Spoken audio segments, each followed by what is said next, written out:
Ooh. Hey guys, and welcome back to a Now for Something a Little Bit Different, episode 61. Today, guys, we're in for a real treat because number one, I welcome back the always and super talented Mr. David Gray from Raiders of the Podcast. Dave, welcome back. Hi. Two, Well, two thank weeks in a you. row. You're just a glutton for punishment. It's because I go down weird rabbit holes, man. That's why I'm anywhere. Well, you've come to the right place. So weird with a capital W here right now for something a little bit different.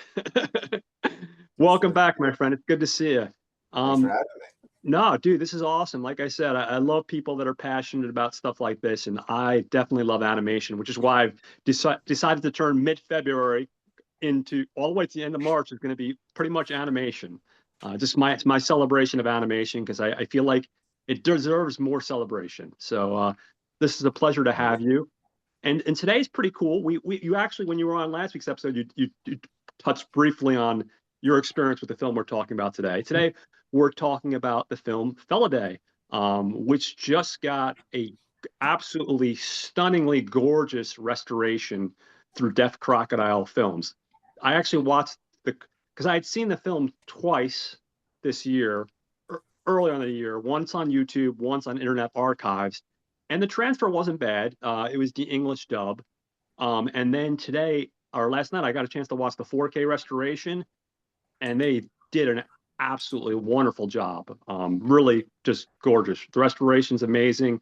A commentary, you get an interview with the director that's like an hour long. You get like a discussion with six of the animators that's like almost an hour long, and then you got a interview with the layout director, I guess, or the head animator, excuse me. So you're getting a ton of stuff. I haven't So seen the 4K. It's in German, right? It has the German dub. yeah, you don't have the you don't get the English dub because they couldn't Okay. get the rights to that. Um, for all intents and purposes, for you and my listeners, I'm going to be when I'm talking about the film today, the cast members, I'm going to be talking about the English voiceovers only because, as you know, people, I'm Mr. Mispronunciation, and I don't want to butcher all these poor people's names. So I figure I'll take the easy route and focus on the English cast. Um, After seeing both the subtitled version of this film and the English cast, I would say the subtitled version is a notch up because you're getting a direct translation of the language, so it's slightly better. That said, I will say the English cast is also very good. But before we get into all that, I figured I would show off what you're getting for anyone that's interested in the physical version. You're getting this cool hardback case here. It's two-sided, and this little slip cover with all the extra stuff. Um, ah, Dropping stuff over here, Mr. Klutzy. You're getting, of course, the regular case, and then if you get the limited edition, which is the one I got, you have this little booklet that's got 60 pages of which I haven't gotten around to. It's got summaries, interviews, and you even got like cool, which you can't see that well, but you got some cool like character sketches and early designs and all sorts of fun stuff. So if you're a supporter of physical media and you can swing it, definitely check out the Deaf Crocodile website. And I would even buy it directly from them if you can. Um, just a great company. I'm a big supporter. I've become a really big fan of Deaf Crocodile films recently because they've just been a huge supporter of independent films as far as animation goes, and they've been a huge supporter of a lot of the foreign films, like the film we're talking about here, which I hadn't even heard about until probably 3 or 4 months ago. But they cover a lot of foreign films, independent films, animated films. They're just a really big proponent of that. So definitely be sure to check out Deaf Crocodile Films and their website. They got a huge selection and they got a lot of really cool stuff to offer. And after all that, you would think I was being sponsored by them. I'm not, but I just love what they're putting out. So when it's something I love, I definitely like to talk about it and push it to people if I can. So with all that said, before we actually get into the film, I will ask you, Mr. Dave, what have you been up to? What have you been watching, playing, reading? Anything good? Oh well, I went hard into the root trees are missing still, or the root trees are dead. I don't know why I keep saying missing. They're dead. They are dead, and that You is killed the root trees, Dave. I yeah. Well, no, they die before it starts. So you put together their family tree, and that's just so much fun. Like I Nice. not only myself, but my niece has gotten like obsessed with it. So Uh-huh. we're going hard into genealogy for fictional people. Hmm. So besides that, I did the two Raiders movies this week, which one was an all-time classic. The other one is a Brazilian sex worker movie, and not bad. Don't get me wrong; it's not bad. Oh, okay. It's Nice, nice. just not an all-timer. Yeah, Besides that, uh, because of certain things I don't want to get into too deep. sure. The pocket has gotten tight, so I had to cut most of my streaming services, the Oh, month-to-month ones. okay. So I've just been binging all the shit I've been like putting off, which is mostly TV. And I kind Hmm. of feel like I just lived through Clockwork Orange, but it was self-inflicted. Like I found I did this for like 3 days. I'm just like, Like 24 hours straight. He's like yeah. 7 cups of coffee later. I can make one more episode. I we recorded Raiders, and I passed out, and I just woke up. Like Oh, it's wow. been Shit. 12 hours. I was dead because I just like right into my brain. So in that buffet of television, is there anything interesting that stands out that people should seek Yeah. out? Because I know you Yes. have an eclectic taste. What should people be looking for in Dude, that buffet of television? what's connected to this? One of the things I had to cut was Crunchyroll. There is an anime called oh, it's on its second season. I am brain farting. Uh, Okay. the Apothecary Diaries, which is excellent. It Okay. is so good. It takes place in fictional, not China, in the concubine area of the castle, and it's all different mysteries set in there, and it is so good. I love the lead character, best girl. So I thumbs up. Oh, It's a nice. good one worth looking at if you Awesome. Well, enjoy that. the better half, she is I mean, I love anime, but she loves anime and manga, and I have a taste for it. But I'm just dipping my foot into the world of anime and manga. She's obsessed with it, and she does have Crunchyroll, so I'm gonna definitely make a point to let her know about that. Maybe it's something we can watch together later on, That one's for sure. really good. Okay, awesome. Very cool. Um, I managed surprisingly this week, even though work was a living hell. Well, that's most weeks, but in particular, my boss decided to make life a living hell at the last minute. On a Friday, he's like, "Oh, by the way, I'm going to completely change things up 15 minutes before your shift starts." I was ready to strangle him, but that's another story. A little behind the scenes. So work has been a little stressful, a little bit crazy, but I did get some stuff in. The first thing I got in was really interesting. And again, I promise, guys, even though I was joking before, I'm not sponsoring Deaf Crocodile Films here, but I did get a chance to see a film that they put out, I think, a year or two ago. It's on Tubi. You can also again get the physical media. It's called Heroic Times. Heroic Times is a film that was made in 1984. Again, it's an animated film, and it's a historical epic. It's based off an epic poem called the Toldi Trilogy, which is it's a 19th century epic poem. This film is directed by a guy named Joseph. I'm probably gonna fuck it up. Joseph Games. I think I'm getting that right. And it's basically, I'm gonna look at my notes here, guys. It's basically a tragedy. It's a medieval tale of a man on the run for murder who seeks to be a knight. And when he finally achieves everything he's wanted out of life, um, of course, like a lot of people, he gets dismayed because he realizes everything that comes with getting what you want. He goes this good portion of the story wanting to become this knight and become this noble person to redeem a past um, that was soiled and dark. And then when he finally gets what he wants, he realizes now he's this knight, but he realizes the hypocrisy, I guess, at this time period, in this place of being a knight and how they're noble. But then there's all these other things going on, like these horrors of war, of being a knight. And he's seeing the impact it has in the kingdom and the people. And then he becomes kind of like this I guess, bitter kind of person. It's a really Interesting film. Like I said, it definitely has a tragic arc to it. So I will tell people that ahead of time. It's definitely very dark. Not in the way our film we're talking about today is, but dark in a different way. Um, it's definitely worth seeking out. The music in it is beautifully composed. It's a little bit on the slow side, but know that going in. Ultimately, the movie is rewarding. And what's interesting is the animation style. You can check out the trailer on YouTube. It's almost like oil paintings. Not a lot of people worked on it, and it's one of these films that I would have never heard about it, but I just happened to stumble upon it. Definitely worth checking out. So check that out. Then I went over to two films Hold I both. on, I Yeah, gotta interrupt you. If you yes, please liked do. that, check out the Japanese animated film Belladonna of Sadness. It's done in Yes, a yes. similar style. It is gorgeous. It's on Archive and YouTube. Archive. Okay. Yeah, no, no, no. Like I told you before we start recording, chime in at any time you at all. Yeah, because I'm definitely want to hear your input. So, yeah, I've heard of the Belladonna Sadness, and then that's another one that I've never gotten around to. But I tell you what, I've seen the trailer a couple times, and I just haven't pulled the trigger on it. So I'm gonna Oh, you definitely be should looking. do I it. know they put out a physical release of that, I think a year or two ago, but I don't know if it's out of print already. But definitely want to check it out. So next. I went back to two films that are kind of goofy comedies, but I like them nonetheless. I didn't even mean to do this. These are both Devon Sawa films.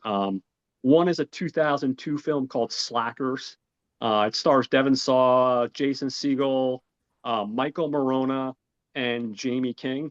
And basically, these guys are three college-age stoners at a college, and basically they're on their fourth year, about to graduate.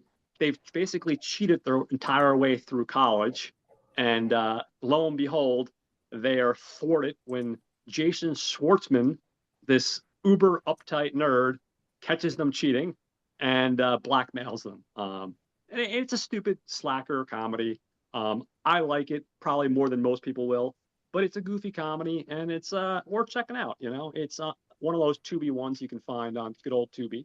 So I saw that, and then also this is the one. Believe it or not, I'm kind of ashamed that I hadn't seen this before. I've seen bits and clips of it, but I saw Idle Hands, which is like, horror comedy, another Devon Sawa film. And I'm surprised I hadn't seen that because it's something that's right up my wheelhouse, you know. And of course, people that haven't seen this, most of you guys have, but basically he plays a teen again, another stoner who his hand becomes possessed and he goes on like a killing spree, like his hand, not him physically, the hand takes control. Even so much to the point where he chops his hand off, and the hand still continues to kill people. You've got Seth Green, Elder Henson, Jessica Alba, and you've even got Vivica A. Fox of all people. And again, another one. It's nothing that's too highbrow by any means. It's not a cinematic masterpiece, but if you're in the mood to giggle, I think you could do a lot worse. It's a funny little movie, and it reminds me that Devon Sawa once upon a time did a lot of good stuff. He still pops up like he was in that what's the one that everyone's raving about, He which was in Hard Eyes. He was yes, in the Chucky TV series. And yeah, I am more here for the Devon Sawa return than like just the other day. I had uh, Craig and Tyler were going on about how happy they are. Josh Hartnett's back, but Hartnett's never made a fun movie. Sawa's made fun movies. Give me yeah, more Sawa. I'm sorry. Fuck you, yeah, Josh no. Hartnett. Fuck you. He's like, fuck Josh Hart, fuck you hard. It's funny. Yeah, Josh, Josh Hart, I feel like I think there's some talent there, but I don't think the choices were ever there. I feel like he's a try hard, like I hate to say that about Well, someone. yeah, I think he needs a new agent still. I think a lot Yeah. of them do. And Yeah, no, not, I don't quite get it. I mean, like, I know a lot of people like the new M. Night movie he was in, and I don't think it's his fault, but that movie is like the kind of shit show that like I was entertained for probably a little bit, and then all of a sudden it just like got sloppier and sloppier and sloppier. But not even in the it's oh so bad it's good kind of way. It just got in a bad way. So I don't know. I don't get it. But yeah, no. So I'm right there with you for the Devon Sawa Renaissance. I hope he continues to strike back with some good stuff. And then finally, I'll close on I actually got a video game in. And I don't normally get video games in because I just normally am too busy for them. But I downloaded a game it's from 2023. It's called Lake Age Through Blood. It's interesting.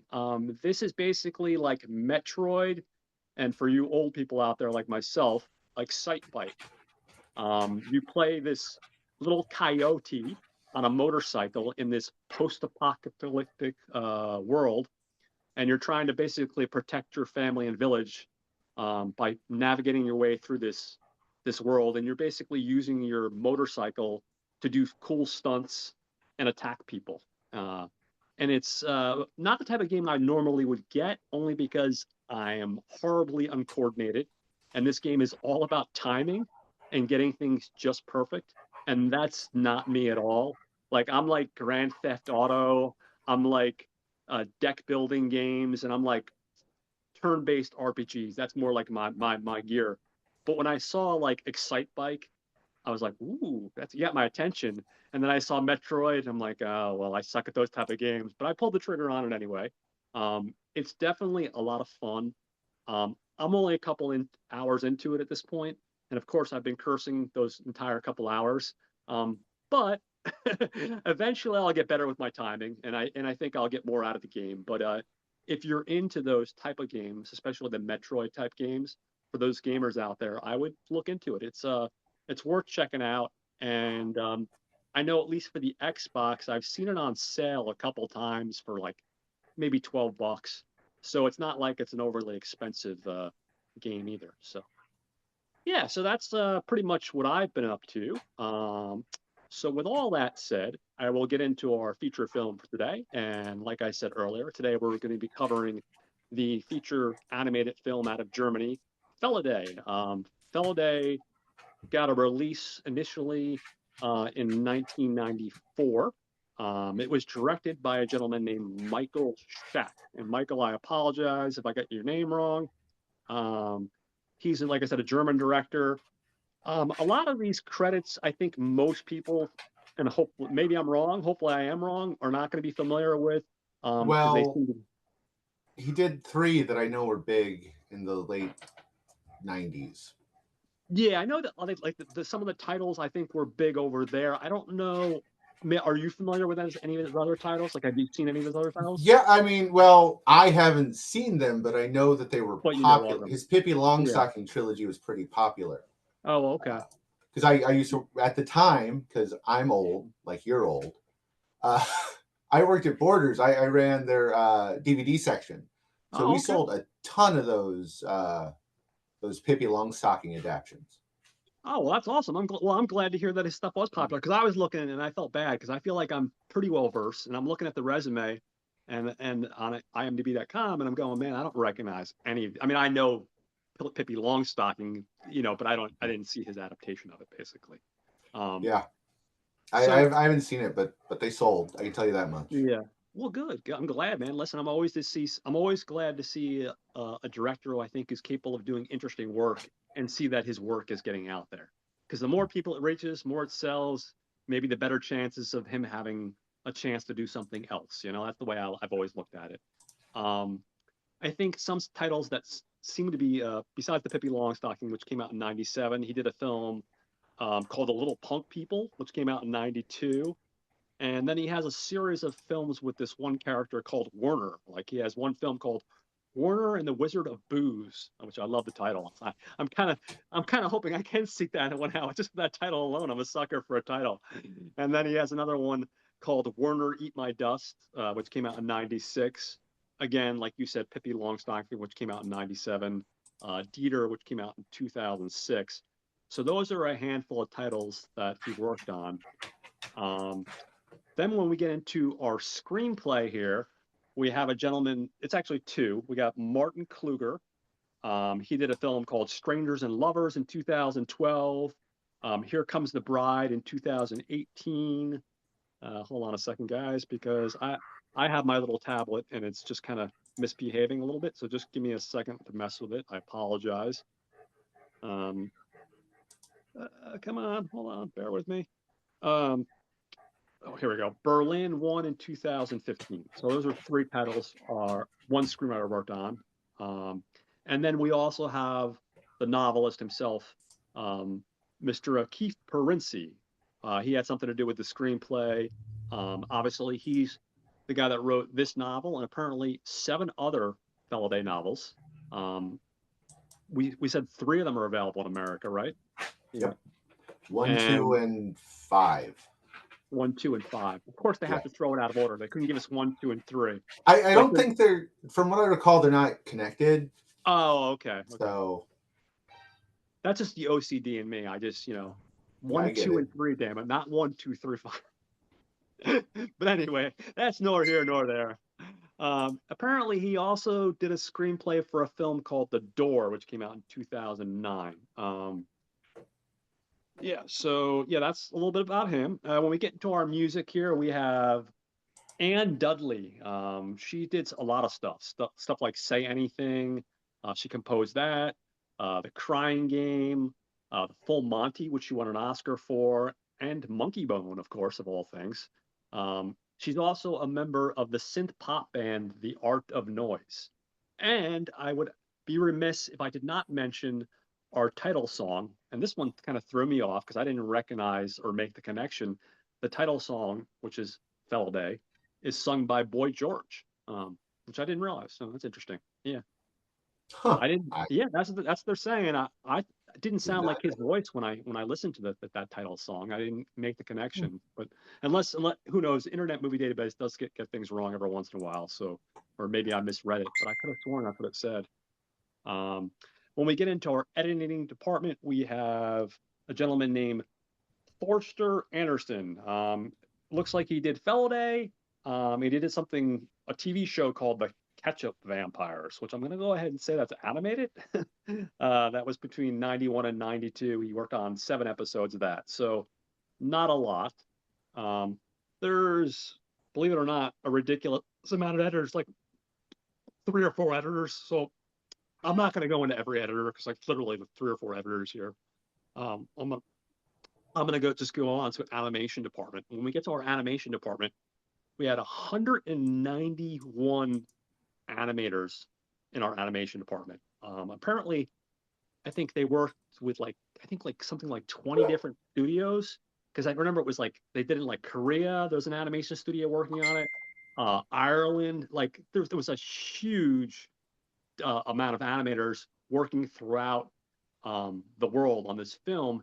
And when you watch the behind the scenes stuff on the 4K disc, they actually talk about how because it was 94, they would have to like literally fax things over, or a lot of times, especially with the print of the film, they would have to like ship it overnight so they could double check to make sure the animation style like matched up and stuff so that it wasn't completely different and they were on the same page. So that's incredible. I mean, it's typical of the time going back to 94. Nowadays, they just be able to, I'm sure, just showed up on the computer and be like, okay, this is today's work and 1, 2, you're good to go. Um, so that's the animation department. We had 191 people. Um, when we get to our cinematographer, we do have one. We have our layout director, layout director. But this is a gentleman named Mark Moran. He's one of the guys that's interviewed on the disc. And hold on 1 second, guys. I apologize. This stupid thing every once in a while wants to act up. This stupid tablet, and of course, this is one of those times. Um, Yeah. And I guess I forgot to write his credits down anyway, so I screwed the pooch on that one. I forgot to write down what he worked on. I don't know how I managed to forget that, but I did. Anyway, Felidae was the most expensive produced project coming out of Germany, apparently. This film cost apparently $5 million in American money. Um, and the film was here we go. The film was mainly animated by TFC or Trick Company in Hamburg, and then the movie was also outsourced to here we go 10 animation studios from London to Seoul to Korea and Ireland. It was originally released on video through BMG Video in '94 after a theatrical release, and unfortunately it failed at the box office due to poor marketing. So that's interesting. I mean, I think over here, I think, I don't know about you, but I think it probably would have had a hard time, even if it was marketed properly, just because it's so dark. Or no? What do you think? I mean, maybe in college towns, it would have done like a Fritz the Cat thing, where like Like an art college, house theater kind of thing. yeah, Yeah. like college kids would have been like, "Oh, it's edgy," but like, no, where everybody else would be like, "Oh, ew." Yeah, remember how we were talking last week about how Americans look at animation? I have a feeling some grandma would bring her, even though it has an rated R. I can imagine some grandma bringing her niece and nephew, not realizing, and then going seeing cat heads getting cut off and and having a fucking heart attack. Yeah, yeah. So I'm not too surprised by it not doing well, unfortunately.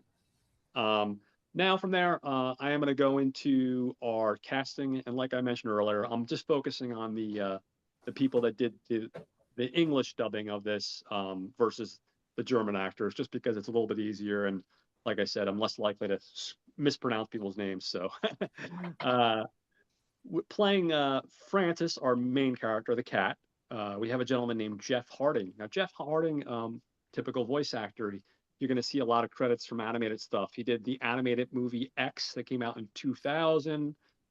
He did a television show called Legend of the Dragon Kings, which came out in 2001. And he was in another television show called Dark Warrior, which came out in 98. Um, he also voiced another character in here, which I thought I wrote down. Oh shit. Well, it'll come back to me, guys. This is bad when you can't read your own notes. I apologize, guys. A couple of hiccups today. Um, but yeah, so he's done a lot of animated stuff.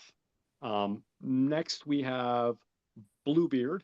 Bluebeard's kind of like this alley cat. He's got one eye, and he's basically our main character, Francis' kind of buddy. He's voiced by a gentleman named Graham Parker. Um, and and he's done another one that's done a bunch of animated stuff. And of course, I don't know how I managed to not write this stuff down too. I'm dropping the ball today, guys. I'm usually better. I'm usually better than this. God damn it. But so that was a quick one. Next, we have Kong. Kong is kind of like an ordinary cat that's got kind of an attitude. It's kind of like the bully of the alley cats. He's voiced by a gentleman named Bob Sessions. Now, Bob Sessions, people may know him if you're big into animation. He's done stuff like Violence Jack in '96, a movie called Harlem Bomber, um, and apparently two other Violence Jack movies, like Violence Jack Hell's Wind in '96 and Violence Jack Evil Town in '96. So I've never heard of this Violence Jack thing, but apparently that's his bag right there. Um, Playing the role of the evil human scientist Proterius, we have another gentleman named Don Fellows. He has a lot of video game stuff like Headhunter in '02, the video game. He was also in another television show called Legends of the Dragon in '01. Um, Stuff like that. Not a huge resume there, but he's done a little bit here and there. Um, Next up, another cat we have is a cat named Joker. Um, Joker is played by a gentleman named William Roberts. Now, William Roberts has done Lego Star Wars, the Skywalker Saga, which came out in 2022. That's a video game. Another video game he did was The Medium, which came out in 2021. He did a voice for that. And more recently, he did a video game in 2018 called Call of Cthulhu. So those are some video games. It looks like he has a lot of those credits. Um, Next up, we have the female cat Felicity, or Felicitas, and if you're going by the German name here. That is an actor named Tamsin Hollow. She's been in stuff like Gal Force New Era, which came out in 2004. That's a television show. And then Gal Force Earth Chapter '03, also another television show. So a lot of these people, you're going to see a familiar theme here: video games, animated TV series, animated movies, stuff like that. Um, Playing the role of Gus. He's a human. He's the owner of Francis, our main character, is a gentleman named Mark Smith. He's been in stuff like the anime Project AKO. He was in the '92 movie that came out. He was in the Dominion Tank Police, which is also a '90s anime TV show. Um, he also plays a dual role. He plays the priest in Felidae, Gregory Mendel. Um, so, again, not a ton of information. A lot of these guys didn't do a ton of stuff, but some things that you may be familiar with. I remember the days in the '90s anime. So I remember actually having seen a little bit of Dominion Tank Police and Project AKO. Definitely typical of the '90s anime scene. Um, Another character we have is Archie. He's playing a friend of Gus, and he's played by Yui Oshinkaret. And I guess that one they didn't have an English actor to do the voice for. And the only film that he's been in is Felidae, so his resume is very small. Um, so that's a little bit. Oh no, hold on. Sorry, got one more. We have Pascal. Pascal is another cat. He's a mentor, or so we think, to Francis, our lead character, and he's voiced by Peter American. Now, Peter American has done a lot of video games. I think some people, especially if you're into RPGs, might be familiar with some of them, like the Xenoblade Chronicles 2, which came out a couple of years ago. He also did Ken Follett's The Pillars of the Earth, which came out in 2017. He was in Dark Souls 2, also the original Dark Souls, and I didn't even know Wallace and Gromit, but apparently Wallace and Gromit made a video game, Wallace and Gromit's Grand Adventure in 2009. So he even worked on that as well. Um, so that's a little bit about the main cast. I wanted to focus primarily on our main players. I'm sure there might be one or two people that I might have missed, but I tried to cover our main actors. Just give me 1 second, and I'm going to give you a little quick summary. And then from there, we'll go ahead and get a little deeper into the story. Basically, we have the story of so we have the story of Francis, a cat who moves into a new neighborhood with his owner, Gus. Gus is a traveling writer, and because of that, he likes looked for new inspiration, so they move around a lot. Soon after moving into this neighborhood, he discovers the body of a dead cat in his backyard, brutally murdered.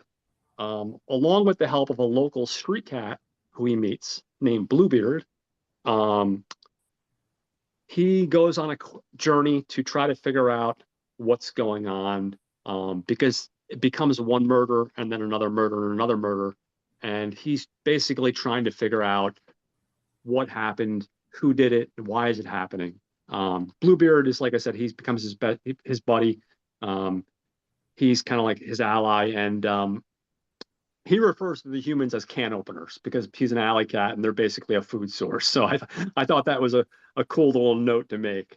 And again, that's a very quick, brief summary, but I only did that because I figured we're going to get into the discussion of the actual story. The story is a very interesting one. It's basically murder mystery, I would call it, with a gothic feel. I think it best kind of describes it.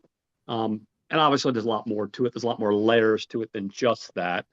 But before we take that next step further into the story, and get into the meat of it, I would figure I would ask you, because you're one of the only people I've met that have actually had any experience with the original source material. From what I understand, you were relatively new to the film itself, Dave, but you had read the 3 novels that were available in America. So I'm definitely curious from your perspective. Of course, what you thought of the original novels that you've read, and then, of course, what you think of the movie, before we actually get into the meat of the story itself. Okay. Well, the movies was new to me, but I read the books back when I was, the first 2 back when I was a teenager. The third one came out or 5th one came out in like 2005, I think. Okay. Mm-hmm. As much as I love movies, and I like to talk about my past with movies, a lot of my childhood was also spent in a bookstore because I had multiple relatives that worked in a bookstore in town. So I spent Nice. a lot of my time off there. So that's why it's one of the reasons why I started reading whatever I could get my hands on as a kid. I think I came across the first 2 Felidaes when I was like 12 or 13. Oh man, shit. Yeah. So, you know, I've read them since then. So it's not like it's Mhm. totally blank, but it has been a while. Yeah, yeah. That's awesome. And when you were 12, 13 years old, like what do you think? Do you like is I know it's been a little while and you've read them since then. As far as the first book, the second, and the fifth, like you said, basically each story is kind of like its own thing, effectively. From what I recall, Yeah, yeah, the fifth book came out way later. I was a working yeah, adult when the fifth book came out. yeah. So, And are the stories just as dark and gothic and oh, have yeah. that vicious Yeah, I think you can probably follow the author's arc in his own mm, personal viewpoints changing because there's some things thinking back that kind of now that I'm thinking about it kind of stick out a bit that because the author has problematic views on things, let's put it that way. well, you said last week, just to refresh the people that possibly might have not seen last week's episode, but Yeah, well, he's we hope gone. you all did, but you said like he got arrested, right, for some like Yeah, yeah, a couple times, and I think he's either currently serving or he just got out for yeah. inciting hate and violence against minorities in Germany. He's gone full tilt Nazi. Like he's going all the way. He's not He messing went around. all the way. Which also explains why some of his books might be a little bit harder to find Hmm. nowadays.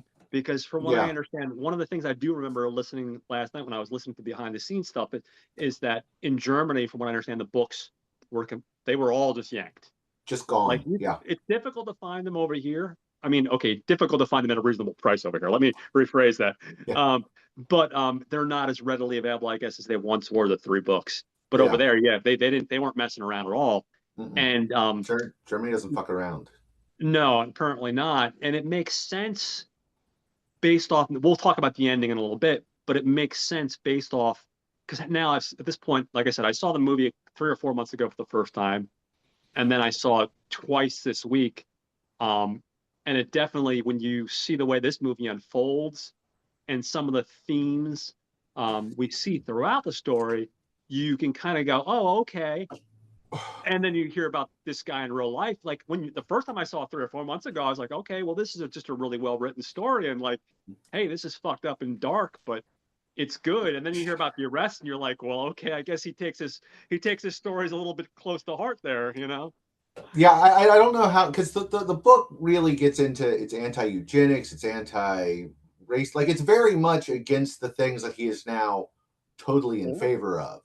I Yeah, don't know how he got from point A to point Q, but he did. yeah. The book though, the book series actually has this really cool bit where it gets really into the cat's thought process, but it Oh, okay. also has footnotes and asides that explain why we think cats are like this. Hmm. So, like, if you're interested in cats, you will know a lot more about cats' psychology than you ever did before when you're done reading it. Oh, well, that's very interesting. Now I'm really excited for those books to come in the mail. So, completely from a technical level, one thing I did find interesting right from the get-go, and I thought this was very smart, and it makes total sense. Right from the get-go, from a total technical level, the way it was shot, you see they're seeing things from the cat's perspective. So Mhm. everything camera-wise is shot, which would make sense, but because of that, it's cool because you actually feel like you're in the world of these cats, literally. Like you feel like because you're seeing things. There's literally only probably like I think off the top of my head, you have Gus, his owner, who shows up very briefly. You have Gus's friend Archie, who's another character we'll meet, his best friend. Again, barely there. And then you have a nightmare sequence where you see a priest. And there's one other sequence when we see a scientist, basically your typical mad scientist character. But other than that, and these moments are very brief. It's mostly the tale of these cats, and like I said, it's dark, it's gothic, um, it's brutal, and it's all those things. What's cool about if you like a Sherlock Holmes kind of thing, it also gives you that kind of vibe. I felt like, like you get that you know you're walking him through the story, step beat by beat, step by step, as he unsolves. He goes from one clue to another, to basically unraveling the mystery of why these cats are being murdered. Um, because in the beginning of the story, when we start off, like I said, he just moved into the neighborhood. We meet Bluebeard, who's like kind of will become his ally and friend, and they see this dead cat. And at first, Bluebeard, being an alley cat, he has the attitude of hatred towards humans, or an attitude. He's like, oh, look, this obviously some narcissistic, evil human being. And then our main character Francis, he goes, no, if you look at his throat, the way it was cut, he's very logical. The way it was cut, it was shredded. So this wasn't done by a human. And there's little, clues like that throughout the movie as we go from the beginning to the middle to the end, where we connect the pieces. So it really is like a true mystery. And for me, like I didn't see the ending at all, like until it. I don't know about yourself when they do like the big reveal. I didn't realize who that was. I didn't predict it ahead of time or anything. Maybe I need to bone up on my mystery skills, but yeah, I didn't see that coming at all. It hit me out of nowhere. I don't remember when I Yeah, first read it if I saw it yeah, coming. yeah. Now I usually see things coming. So if it was the first time, maybe I'd be like, but I don't remember. Uh, Yeah, it the book is a lot more, and in it depth. hates people a lot more. It is more in depth, but it hates Oh yeah. people a lot more. Which, Mm. I mean, to be fair, some of it we've earned, but some of it is like it is late '80s. It was written, so there's some deviations into certain lifestyles and disability rants. Oh, oh, okay. Again, knowing what I know about the author now, you can see bits of the groundwork that, Yeah. but he does not No. like people. Yeah. Yeah. No. And now, is it that displayed in our main hero too, Francis, or is that Yeah, missing? it is in Francis a little, because there's a few Oh, okay. pages of long long rants about people. Oh, okay. It makes Yeah. sense with some of the other characters. Hmm. Definitely are when we find when we anyway. I'm getting ahead of myself. When we reveal our main villain, it definitely makes sense with him, I think. Hmm. And even like the comment I just made about his ally, his buddy Bluebeard, who's like his buddy. He again, he comes from an alley cat perspective. He's got one eye, and he's living the street life, so he's kind of like a lot of these damn humans. Kind of, they probably did this. But I didn't realize Francis had that attitude. So that's interesting. I'm curious to see that perspective when I read the book. Very interesting. So I have a little more. I'm trying to see here my other notes here. Bear with me, guys. So the next morning, after this first kill, Bluebeard comes up to him and he goes, "Hey, we've got another corpse." Um, and he grabs Francis, and they enter this nearby garage, and there's this motorcycle, and we get another scene where there's a dead cat, and this one's even. I feel like it's even worse because the first one had his throat cut. This one's like gutted, and he's like disemboweled in the garage. And again, he's just showing to him, and again, he's trying. Francis is, I guess, naturally inquisitive, and he just wants to help. But he can't really figure out quite yet. He's just getting the first couple pieces of this puzzle. He really hasn't figured anything out. But he decides to go explore the neighborhood. Bluebeard leaves, and he goes back to his house, and he has this really horrible dream. There's a lot of really interesting images, I'd say, in the dream sequences because he has a lot of these nightmares. And again, when he has these nightmares of like these like cats being tortured and stuff, and like images like that, as the viewer, especially initially, I'm not piecing together why. I'm like, where's this coming from? Is he just having a bad dream like people do? I mean, my dog occasionally will have a bad dream. I'll hear him whimper. You know what I mean? But there's no connection as to where it's coming from. Later on, uh, I don't do spoilers later on. I just spoil it as I go. Later on, we find out that part of the reason he's having these bad dreams is we discovered some evil experiments were taking place at his home. It used to be a science laboratory where they would experiment on these cats and they would torture these animals. So I guess the idea is that because this evil event took place there, maybe he's having dreams because of that. I guess like the same idea of, if somebody got killed in your house and now your house is haunted, maybe you'd have nightmares. I guess that's the idea they're going for. I Um, would if I were a cat, at any rate, yeah, yeah. I mean, shit, man. I get spooked by shit like that, dude. If I'm home at night and I hear the wind blowing too loud, I'm like, oh, what the fuck was that? You know what I mean? Like, I'm like, Yeah, the I got door's you. locked. We are fine. Now go back to bed. I ain't fucking around, and I don't live in a dangerous area. I'm in like suburbia, typical America. But um, so yeah, no, I really like the journey they take on us. They take us on with this story because I feel like they really do it in a really smart way, the way they lay the film out. Um, and you're really going on this journey along the way, and you're meeting these different personalities. Um, next, we see our main man Francis. He hears a noise one night when later that night when he's asleep, and he hears this noise, and he goes downstairs, and he sees these group of cats. This one cat, who we later learn his name is Joker. It's almost like this cult. They're all just sitting there, and there's these glowing lights, and of course he's chanting. I don't even know what the hell he's chanting, but he's chanting like in this feverish voice something to the other cats, and they're jumping into the light and getting like electrocuted. So our main man Francis sees that, and this is like in the basement of his house. And then, of course, he makes a noise. I think he stumbles on something, and there's this big, beautiful chase sequence where they're all onto him and they're chasing him. Basically, he manages to get away. He falls through this window, and then we're introduced to the character of Felicity. Now, Felicity is a house cat, um, and she's blind, um, and she's very sweet, but she's also very wise. And he kind of has a conversation with her, and you almost feel like there's a little spark of chemistry between the two characters. And I think she gives him like some advice, you know, just to be wary, basically, if I remember correctly. I'm trying to, and then from there, we're next introduced to, if I remember correctly, we're introduced to our, I'm trying to think, we're introduced to the scientist character of Pascal, if I remember Mhm. correctly. And Hacker cat. Pascal, what's that? Hacker cat. Yes, Hacker Cat, exactly. Thank you. That's yeah. Basically, in 1994, well, it was in the 80s. Pascal is also he's like an older cat, and he's really tech savvy.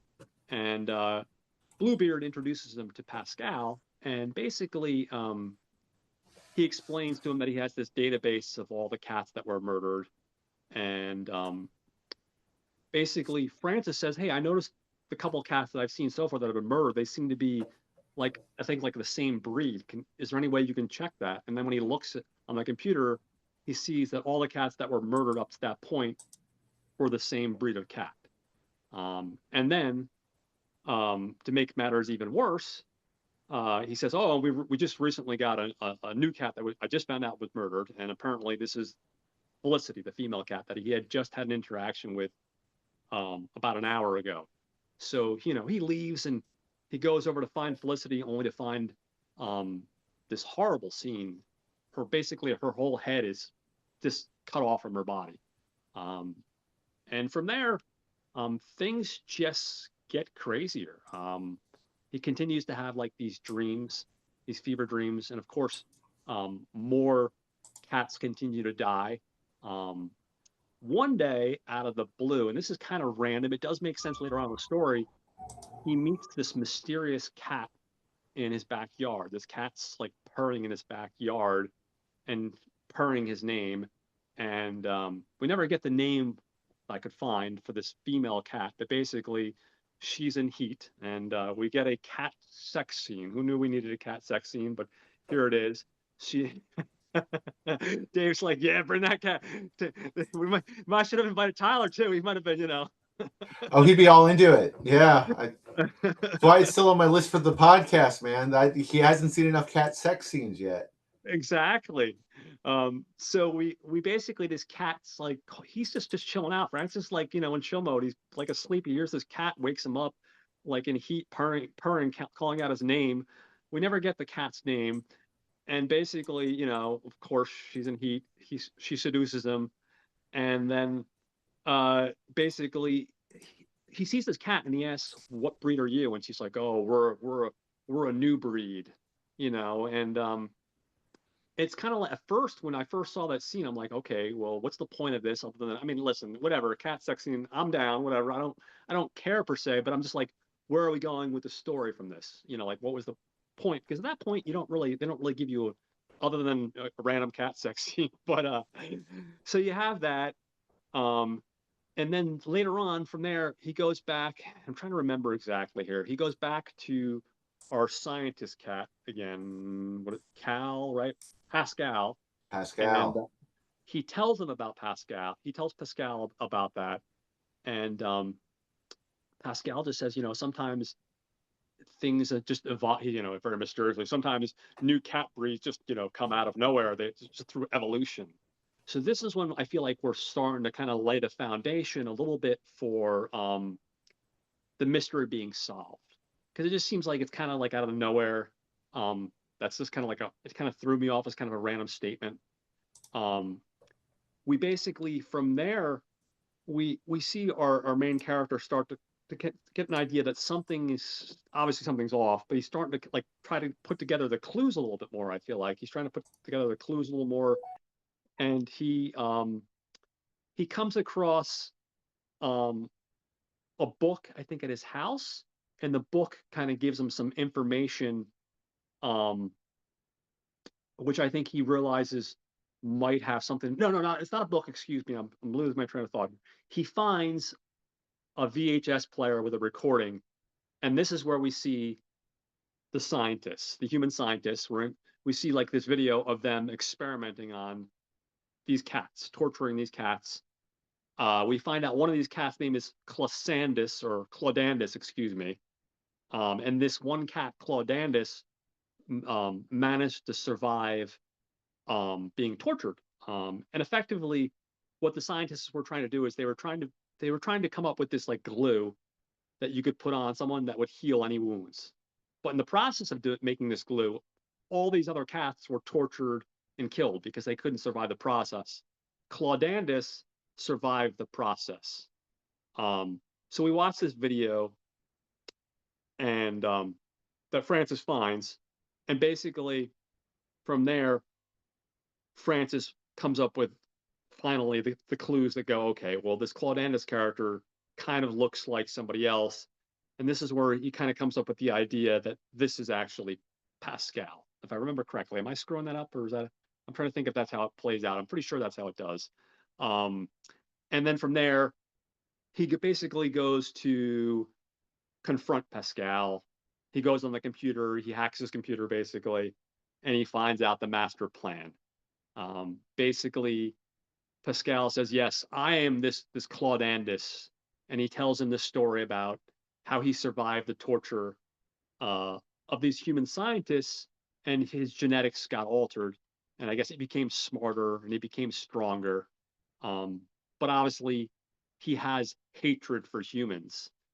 He actually killed the scientist that tortured on him, that tortured him. He basically slit his throat, and basically he basically says that he's this Cladandus character and that he has this cancer and he's going to die in another month. But he set forth this plan, and this plan was basically to basically kill all the inferior cats and to breed like this new breed of genetic cats so he can overtake the humans. And I guess again, this ties into the overall hatred of human beings and some of the themes that we were discussing earlier, especially again tying back to our original writer, some of the themes that he would explore in his life later on in his hatred. Here we are, this cat hating everything, makes me hating all human beings, and it makes sense that he hates all human beings because he was tortured. Um, but Francis, he's not going to take that sitting down. He's like, listen, yes, a lot of human beings are shitty, but not all of them. So they get in this big fight. Basically, he disembowels his belly. Francis disembowels Claudandus's belly, and the house gets set on fire, and he survives. And effectively, that's pretty much it in a nutshell. Now, I do apologize to everyone out there. Summaries are never my best part of my show, as we all know if they listen. I'm trying to give you guys an idea of the story. And I think because the story has a lot of meat to it, I'm trying to not just give you the summary. I'm trying to give you a little bit more meat to it. If you haven't seen the film, like I said, definitely seek it out on the Internet Archives. If it sounds intriguing, support Deaf Crocodile Films. Pick up the film. If you like physical media, it's definitely worth checking out. That's how I kind of interpreted the film. I might have been missing some stuff here, or maybe some plot beats, but I think I got the general gist of it.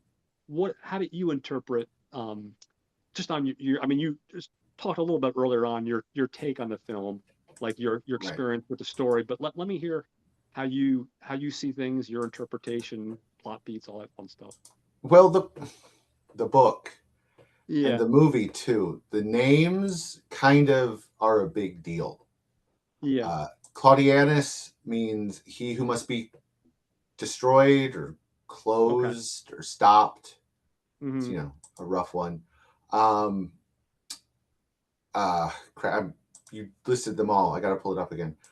Which one is it? The Pascal the Persian, the guardian of the dead, Oh, is okay, just Jessa Aja, which okay, is German feminine for Isaiah, the prophet from the okay. Bible. Hmm. Um, of course, Pretorius is from Bride of Frankenstein. That's Oh, the other okay. doctor who comes in. Hmm. Pascal is named after a programming language. Yeah, there you go. And there's others. I think Felicity isn't called Felicity in the German. It's close. It's Like Felicitas, I think, or something, yeah, or Felicit. Yeah, or yeah. Felicitaeus, which is joy, happiness Okay. with herself. So I mean, there is a lot of stuff. We do learn the name of the new breed, but it's Egyptian. I have no Yeah. idea what it means offhand. Mhm. But there's a Yeah. lot of stuff like that in the Yeah. book No, and in the movie. that's interesting because like obviously now that you say it, something like Pascal, and yet he is a computer tech guy. That makes sense. You know what I mean? A lot of what you're saying, and I stuff like that I didn't pick up on. I was just trying to absorb the world. And I definitely, like I said, I look forward to the book a lot. I think from a story perspective, if you like mystery stories, if you like gothic overtones, if you don't mind blood, because like I said, it is. I think there are some sequences that are a little bit bloody. It's pretty horrific. I mean, the Yeah, horror on this yeah, is a yeah. it's like a seven.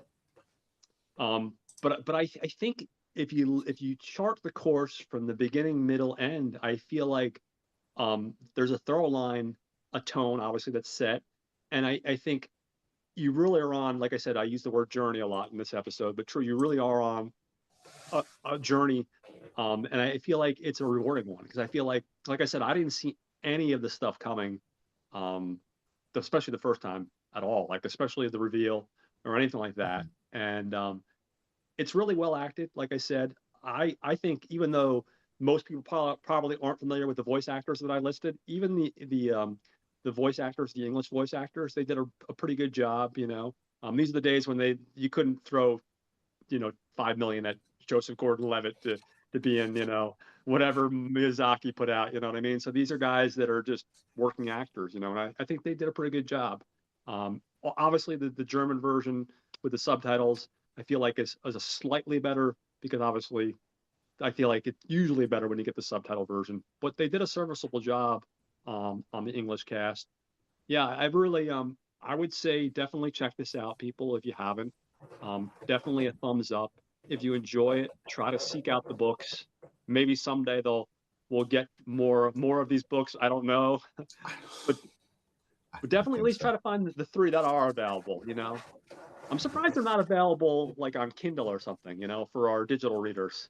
There's right stuff gets weird with that. Yeah, yeah. You might be able to find them scanned on archive. Oh, okay. There you go. There you go. That's where I check because I know sometimes rare books pop up on there.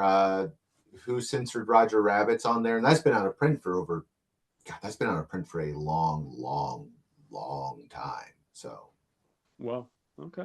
So how about so with that all said, do you have any closing thoughts or things you'd like to say to people when you're because you're obviously passionate about the books because you enjoy the books. Do you have any thoughts, closing thoughts you'd like to give to our listeners or anything in particular you want to say as a particular scene that you want to highlight or that really promotes this thing as a must go see or anything that stands out? I'm a big mystery fan, and I'm a huge noir fan. So when I say that I put this up there for one that is worth watching, it means a lot. Because if I didn't like it, I'd say, but it's good and it's unique. And if you can deal with the sexophone and cat fucking, because there's cat fucking, and there is graphic cat fucking. Okay, you need to understand this because I don't want anybody being like, nobody told me there was cat. There's cat fucking, and it's bam, and it happens. So you need to be okay with that before you press play. Okay.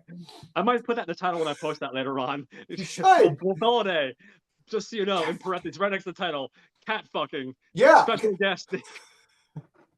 You need to be aware because if you're not, that's the movie you're getting. And I think the thing is because it's animated, folks aren't going to approach it with the mindset it needs to be.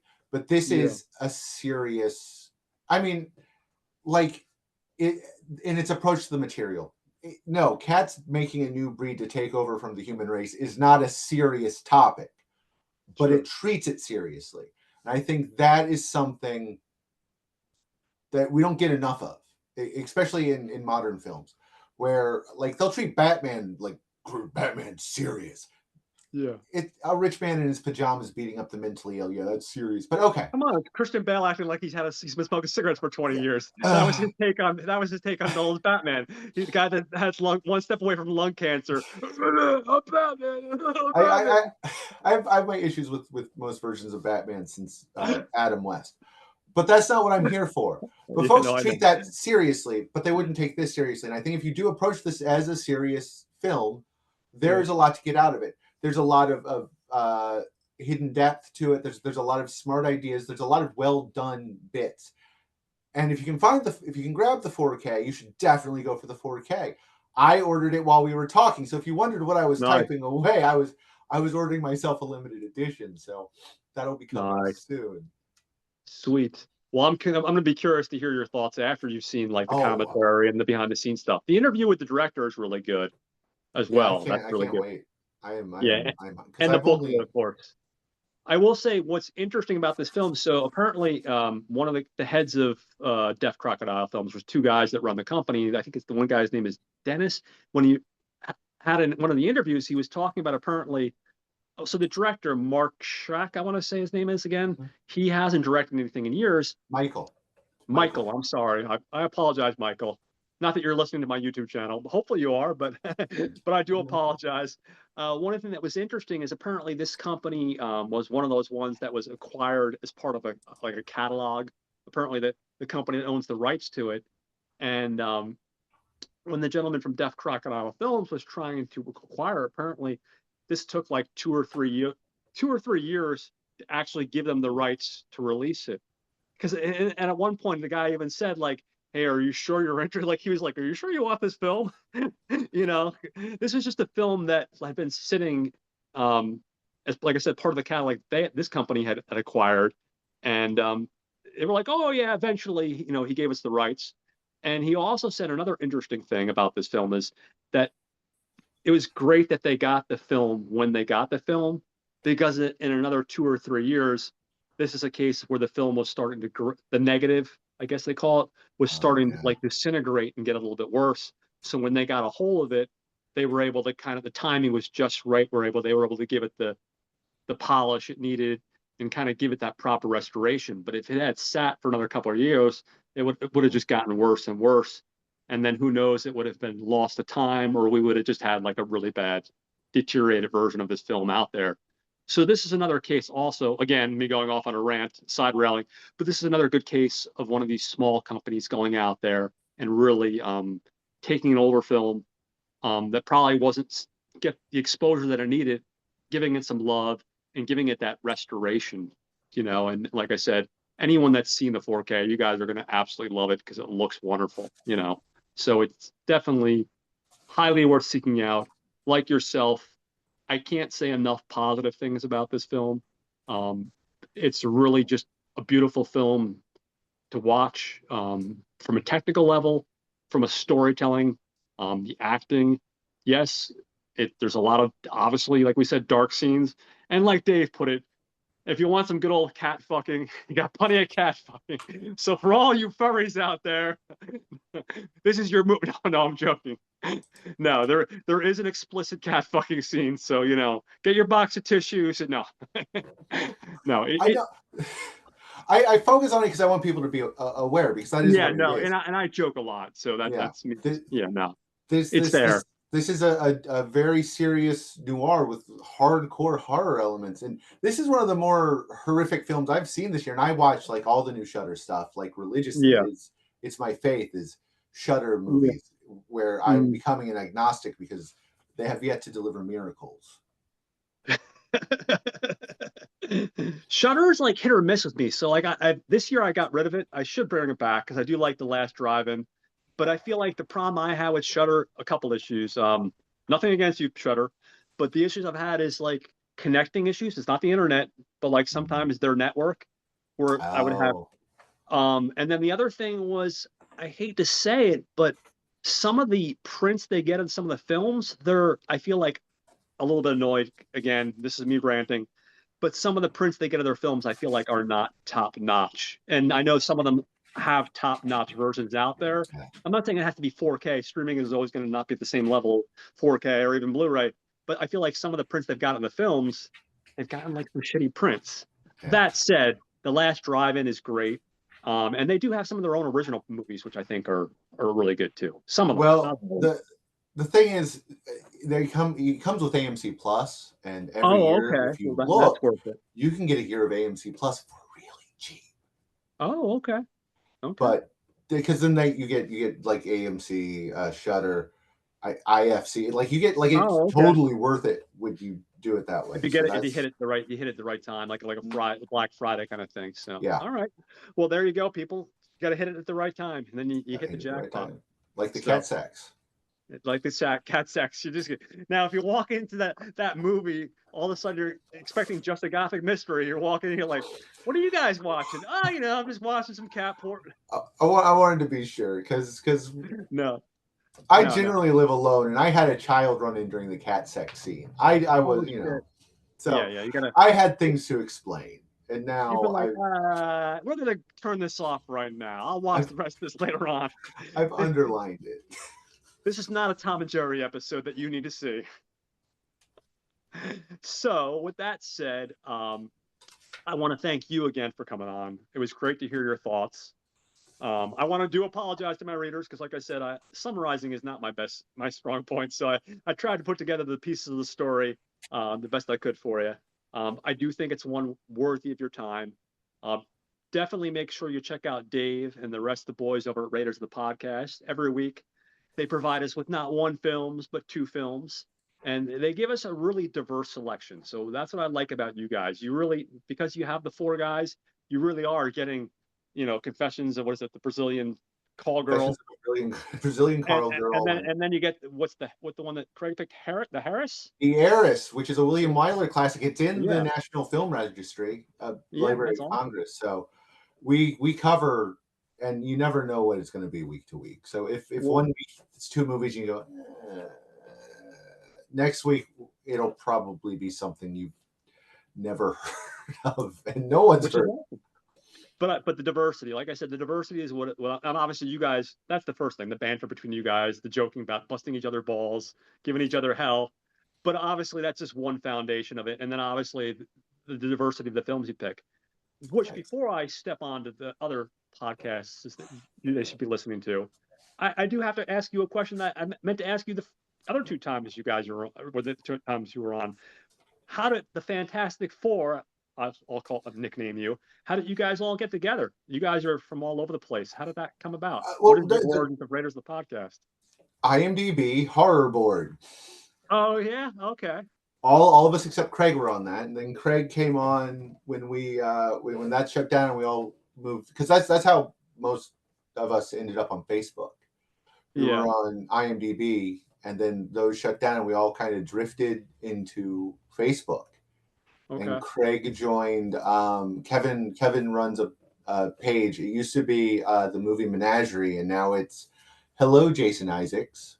Oh yes, yes, yes, of course. And he, that's where Craig came from. But I've known Kevin and Tyler for a long time.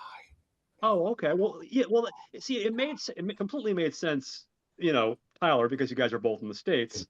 But obviously, when you have other two guys that are over, over in Europe and stuff like UK, I was just curious how that all came about together, and that's interesting. Well, all makes sense. I didn't even know IMDb had a horror board at one point. That Did goes to show it you. yeah. That's I, I interesting. I think I've known them since 2003. Okay. Maybe hold on, what was the Rob Zombie movie? Not House Was it House of a Thousand Corpses? What year did that come out? I'm not sure off the top of my head. I know probably early 2000s. It must Yeah, have something. it was right around then. That was right around when I found myself on the IMDb horror board for the first time, and Tyler and Kevin both joined shortly thereafter. So I've known them a long. I've known Tyler more than half his life at this point. Wow. Well, that's crazy. I mean, well, Tyler's the young one in the group, right? He's only Yeah, what, in his early 30s. he's in his 30s. Yeah. Yeah, yeah. That's what I figured. Well, yeah, that's interesting. Okay, very cool. I was always curious about that. All right, so definitely make sure you check out Dave and the rest of the guys over at Raiders of the Podcast. What do you say you guys are going to be talking about next week again?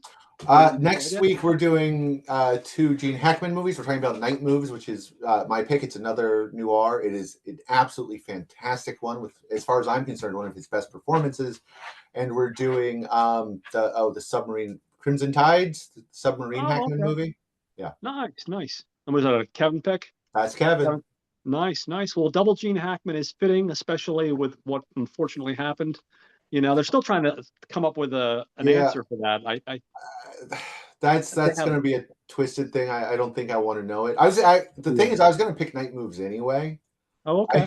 I was ready to pick it last week, but Mm, because Kevin couldn't join us, things yeah. changed. The picking order Mm, changed. So instead of doing it last week, and we'd have been like way ahead of the curve, where hmm it's a week later.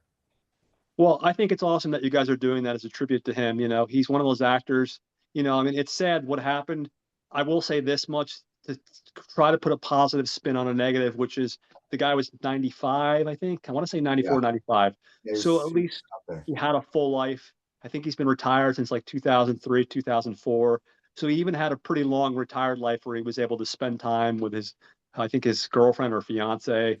Wife, I think Wife. they've been Okay, married it was his forever. wife. Okay, I was. So at least he was able to spend a good portion of his life and live a pretty full life. And I think it's great that you guys are doing that because he's one of those guys. He's a legend, obviously, and an icon.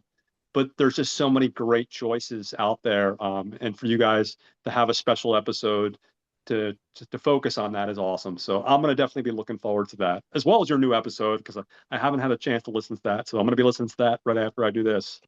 I'm gonna go Nice. play that video game I was telling you and curse a lot as I fuck things up and like kill myself repeatedly over and over again. Nice. Those are the plans for the afternoon. But before we go, you mentioned your like of fantasy stuff and anime. Yes, You remember the old Legend of Record of Lodoss War? I have the original one on DVD. There is a video game sequel that came out a few years ago, done in the Uh-huh. Metroidvania style, that is awesome. It is okay. I'll Mhm. have to check it out. Deedlit and Wonder Labyrinth. Look it up. I'll It's a few definitely years check that old out. now, so you should be able to get it pretty cheap. Very cool. So definitely check out Raiders. I do want to shout out to the Not a Bomb podcast. Excuse me, I can make words today, guys. The Not a Bomb podcast. Troy and Brad. Every week they do a critical look at films that were either a commercial failure or a critical failure. Last week, I'm trying to think what they did. Oh, they did Barbed Wire last week. And Cupcake, our good buddy Jose from Watch Skip Plus, joined them to talk about that.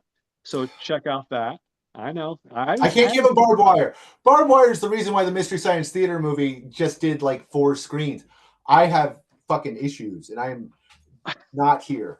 I will bring these up somewhere else sometime when somebody lets me. I have thoughts. about Barbed Wire. I don't remember it. I saw it in the theaters years ago. Um, and I honestly, the only thing I remember, and this is going to sound horrible, is Pam Anderson. I mean, Well, that's all anybody remembers. I mean, it's hard not to, but that's the No, only thing I remember about that movie. I haven't seen it in so long. I don't, and I know obviously she's supposed to be a badass with a gun, but other than that, I don't have any memory of the film. Um, but it's they're, Casablanca, but with boobs. well, there you go. Well, I mean, what more do you want? Yeah. So definitely check those guys out. Troy and Brad are awesome. Great show. Obviously, Gentleman's Guide to Midnight Cinema with Sam and Will. These guys are huge inspiration to, I think, a lot of podcasters. Again, these guys are always picking really interesting films. One movie, it's an art. One week, it's an art film. Or next week, it's some low budget, crazy film. Like I think last week they did Young Rebels. Such a batshit crazy movie, but also a lot of fun, So again, the diversity in the films they pick are wonderful. Of course, Watch Skip Plus with Jose, and of course his new co-host. I can make words, Mike the Wildebeest. um, My. they check out new movies that are playing in the theaters every week, and that's the work right there, man. Having to make sure you're at the movie theaters every week, and then also like me, jotting down the notes immediately before you forget everything. So I give Mike and Jose a lot of credit. I know they just did an Oscar episode talking about the upcoming Oscars, and I think they're talking about The Monkey this week. I think that's the new episode, if I'm not mistaken. So check out Watch Skip Plus. And then, of course, Caliber 9 from Outer Space with Rob and Joe. Rob and Joe, like yourself over at Raiders, they also do 2 movies. They do their A movie and their B movie. And again, they always have such a great selection of films. So definitely check out Caliber 9 from Outer Space. So with that all said, guys, you got something for me? Yeah, Yeah. before we go, since the Oscars are tonight, what is your guess? What do you think is going to be the big winner for Best You know Picture? what? Honestly, I hate to say this because I sound like an asshole, and I apologize ahead of time. So I do apologize ahead of time, people. I don't really pay attention to the Oscars. I've told people before, my whole theory on the Oscars is I think it's good if it brings attention to films that people might not be aware of. So if people enjoy it and they're entertained by it, and if it brings attention to films, but people are like, oh, I never heard of that before, I think that's awesome. But for me, the reason I have a hard time connecting with the concept or idea of the Oscars is I personally just don't like the idea of when it comes to something that's an art form. And again, I know I sound pretentious. I'm not trying to be. I don't like the idea of having to try to compete because I don't feel like it's a sport where we're running a race and one guy first, second, and third. Like I don't like I know again, I'm not trying to sound pretentious or anything. I No, just no, no, don't like no, no, no. I just It's don't like I'm not the big on the idea of Oscars that. either, but you got to ask because it is today, and I'm gonna tell you it's I'm trying probably. to think of what really stood out. Like, I'd be surprised if what's that horror one that Demi Moore was in? The Substance. Oh, the substance. It won't be the substance, and it It probably won't be won't the be a Substance because Nora. it's a genre movie. I mean, I wouldn't be surprised. Maybe she might get pull the actor. Yeah, she She might get might. the actor, but it's not She gonna what? win Best Picture. Yeah, no, they never give us the genre stuff. I mean, it's hard to really say. I'm trying to refresh my brain because I'm retarded. What are the big ones up for Best Motion Picture? Do you Best top of your Picture is give me a second. Let me pull it up because I don't remember either offhand. It's See, now I don't feel so bad. yeah, I know what they are. I just can't think of them. yeah, I'm having a brain fart. it's a Nora, which I don't think will win because of the subject matter. Because you got to remember they do ranked choice voting, which means the Yeah, most safe option almost always wins. So it's a Nora, The Brutalist, A Complete Unknown, which I think might win, Conclave, which is my choice, the Pope election movie, yeah. Dune Part Two, Amelia Perez, which again I don't think Yeah, will win because of subject matter. I'm Still Here, Nickel Boys, which I haven't seen. I yeah, don't know much about. yeah. The Substance and Wicked. So I haven't seen Nickel Boys. I haven't seen Honora. I haven't seen Amelia Perez. I've seen The Brutalist. I've seen The Complete Unknown. I've seen Dune 2. And what was the other one? The Brutalist, Complete Conclave and Unknown, Wicked. Conclave, and Wicked. So I liked Wicked, but it's very rare that musicals win. I don't think that's my choice. I would probably go for, if I had to pick, probably Conclave too, to be honest with you. I like, believe it or not, I like A Complete Unknown a lot. I really enjoyed that.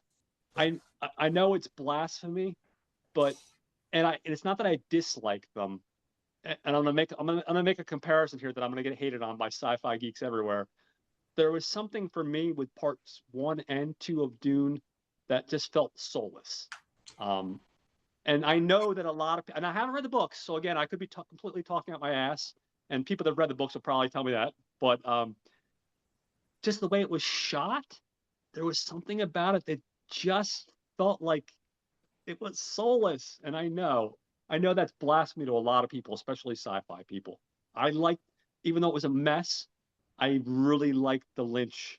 And again, I don't have a comparison to the source material, but I Yeah. like the Lynch version a lot more. I just felt like I was more invested um, in those characters. And I like the actors in the new versions. They're all capable actors, but there was just something about that film that I should be able to give you a logical explanation for, but it just felt like it was just lacking something. But again, Well, they've already announced a third one, so I don't think it'll win anything until that's out. Because and I that's how and I, they like to do. They like to do trilogies. It's like Lord of the Rings. They yeah. didn't give it to the first two, but the third one, it won the Oscar for all of them. And listen, I don't hate those two movies. It's not that I hate them. I don't even think they're bad movies. I would go as far as to say they're solid films, but there was just something like a heartbeat that just wasn't there for me. Like I felt like Timothy and what's her face, Gwen, which I know. Zendaya. Yeah. Yeah, it just didn't feel it, man. Like I didn't feel like they wanted. I saw what they were trying to force it, but it was just like I don't know. Just curious. Again, we derail a lot here. What were your thoughts on Dune 1 and 2? They were okay. I love the books, so Yeah, I still feel the books are unfilmable. I don't think they got the books right yeah, at all. I don't think they got yeah, it right. It's fine, like, and they look nice, and I think the cast is fine. I don't know how they're going to do the third one with the changes they made in part two, mm, because a certain character needs to be a true believer, and said they made them question. But so I don't, and I don't have a problem with them making changes. I don't. I just don't get how they're going to go from what they set up to what it needs to be. yeah, That's just me. And then again, they're fine, and if people love them, that's awesome. But they're I feel the exact same way about them as I do the David Lynch and the Sci-Fi Channel yeah. adaptations. They're fine, but they're not. The book. Yeah, they're They're just. not catching the essence of what the book is. Yeah, they're just they're there. They're fine. They're work. Yeah, they're the Eh, Diet Coke of movie adaptations. yeah, Gets the job done, but you're still feeling like you wanted the fucking real thing. right. So I Yeah, mean, that's my thing. And again, like yeah. I get where you're coming from. It's so hard. Like we were talking last week. It's so hard when you love something, and even if it comes close, and you know from like you're smart enough to recognize it's a different format, so they're never going to be able to nail it, like you said, unfilmable. But still, in your heart of hearts, you know it was wonderful, and they come close, and they hit the chord on certain beats, but then they fucking destroy it in other beats, and you're like torn. You're like you have your heart ripped in shreds because it's like, what did you do? But then you're yeah. like, oh, that part was great. Yeah. And I I'm keep, right and there with you. this is my problem, where I keep having like really high hopes for these adaptations that I love, and I keep feeling like, Yeah. why? Yeah. Eventually I will learn, but I won't learn. I won't learn. Like Well, they're doing Murderbot. I love Murderbot. I love those books. The show yeah. is going to suck. I know that. Intellectually, the show is going to be just like unwashed taint rubbed in your face. I know that. Yeah. I'm so hyped. I can't fucking wait. I'm gonna watch the Well, because you shit out. want to see exactly, because you're hoping there's part of us that when you love something so much, I think there's part of us that are hoping that at least they'll get certain things right, and Mhm. you'll have those moments of euphoria, those moments of like that caffeine rush or that sugar rush. Where you're like, ah, and then Yeah. they'll fuck it up, and then you'll be cursing at them like, how did you fuck the most essential thing up in this fucking book? No, Oh I'm yeah. right there with you. I'm right there with you. So I one day, One day. they'll get something I love right, and I'll be like, finally, and I'll feel vindicated for all of it. But Well, it's not.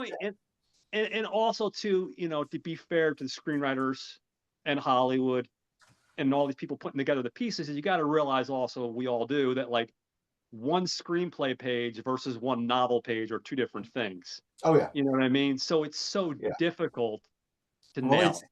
it, It's There's so very few instances where they're like, okay, they nailed it.